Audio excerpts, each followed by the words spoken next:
जय हो भोलेनाथ की। आज सोमवार व्रत कथा सुनाती हूँ मैं आपको। एक साहूकार था जिसके घर किसी प्रकार की कमी नहीं थी, परंतु उसको एक दुख था। उसको कोई पुत्र न था। वह इसी चिंता में दिन रात रहता और वह पुत्र की कामना के लिए प्रति सोमवार को शिव जी का व्रत और पूजन करता। सायकाल को शिव मंदिर में जाकर शिव जी का दीपक जलाया करता था। उसकी भक्ति को देखकर एक समय श्री पार्वती जी ने शिव जी महाराज से कहा कि यह साहूकार आपका अनन्य भक्त है और सदैव आपका व्रत और पूजन बड़ी श्रद्धा से करता है। इसकी मनोकामना पूरी करनी चाहिए। शिव जी ने कहा कि पार्वती, यह संसार कर्म क्षेत्र है। जैसे किसान खेत में जैसा बीज बोता है वैसा ही फल काटता है, उसी तरह इस संसार में जो जैसा करता है वैसा ही फल मिलता है। पार्वती जी ने अत्यंत आग्रह से कहा कि महाराज, जब यह आपका भक्त है और यदि इसको किसी प्रकार का दुख है तो उसको अवश्य दूर करना चाहिए, क्योंकि आप सदैव अपने भक्तों पर दयालु है, उनके दुखों को दूर करते हैं। यदि आप ऐसा न करेंगे तो मनुष्य क्यों आपकी सेवा व्रत करेंगे। पार्वती जी का ऐसा आग्रह देख शिवजी महाराज कहने लगे, हे पार्वती, इसका कोई पुत्र नहीं है, सो चिंता से यह दुखी रहता है। इसके भाग्य में पुत्र न होने पर भी मैं इसको पुत्र की प्राप्ति का वर देता हूँ, परंतु वह पुत्र केवल 12 वर्ष तक ही जीवित रहेगा। इसके पश्चात वह मृत्यु को प्राप्त हो जाएगा। इससे अधिक मैं और कुछ इसके लिए नहीं कर सकता। यह सब बातें वह साहूकार सुन रहा था। इससे उसको न कुछ प्रशंसा हुई और न ही कुछ कष्ट हुआ। वह पहले जैसा ही शिवजी महाराज का व्रत और पूजन करता रहा। कुछ काल व्यतीत हो जाने पर साहूकार की स्त्री गर्भवती हुई और उसे 9वें महीने उसके गर्भ से अति सुंदर पुत्र की प्राप्ति हुई। साहूकार के घर में बहुत खुशी मनाई गई, परंतु साहूकार ने उसकी केवल 12 वर्ष की आयु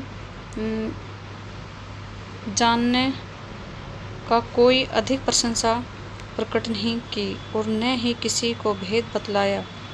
जब यह 12 वर्ष का हो गया तो उस बालक की माता ने उसके पिता से विवाह आदि के लिए कहा, परंतु वह साहूकार कहने लगा कि मैं अभी इसका विवाह नहीं करूंगा और काशी जी पढ़ने के लिए भेजूंगा। फिर साहूकार ने अपने साले अर्थात उस बालक के मामा को बुला उसको बहुत सा धन देकर कहा, तुम इस बालक को काशी जी पढ़ने के लिए ले जाओ और रास्ते में जिस स्थान पर भी जाओ यज्ञ करो और ब्राह्मणों को भोजन कराते जाओ। वह दोनों मामा और भांजे सब जगह यज्ञ करते और ब्राह्मणों को भोजन कराते जा रहे थे। रास्ते में उनको एक शहर पड़ा। उस शहर के राजा की कन्या का विवाह था और दूसरे राजा का लड़का जो विवाह करने के लिए बारात लेकर आया था वह एक आंख से काना था। उसके पिता को इस बात की चिंता थी कि कहीं वर को देखकर कन्या की माता पिता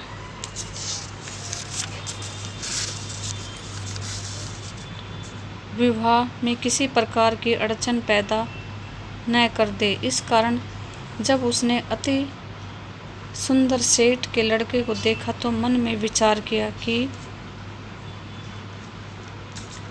क्यों न धुकावा के कपड़े पहनाकर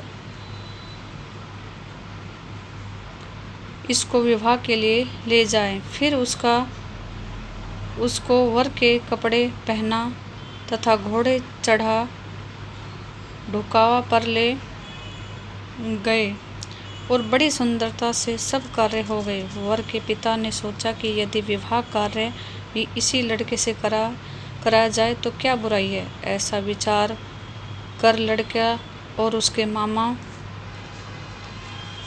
से कह दिया, यदि आपको फेरों और कन्यादान का काम भी करा दे तो आपकी बड़ी कृपा होगी। यह हम इसके बदले बहुत कुछ धन देंगे। उन्होंने भी स्वीकार कर लिया और विवाह कार्य भी बहुत अच्छी तरह से हो गया। परंतु जिस समय लड़का जाने लगा तो अपने राजकुमारी की चुनरी के पल्ले पर लिख गया कि तेरा विवाह तो मेरे साथ हुआ है, परंतु जिस राजकुमार के साथ तुम भेजेंगे वह एक आंख से काना है। मैं तो काशी जी पढ़ने जा रहा हूँ।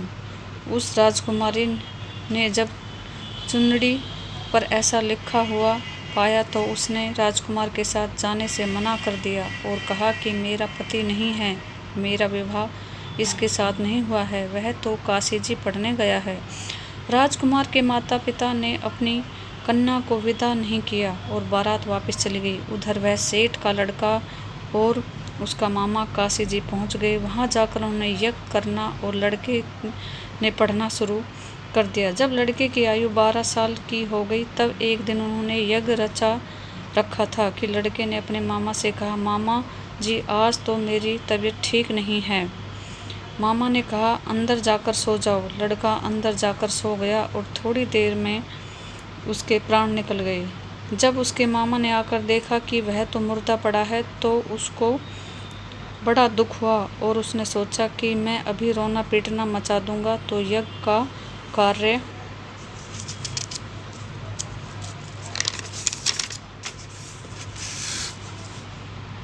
कार्य अधूरा रह जाएगा।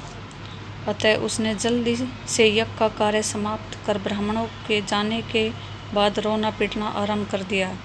संयोग वंश उसी समय शिव पार्वती जी उधर से जा रहे थे।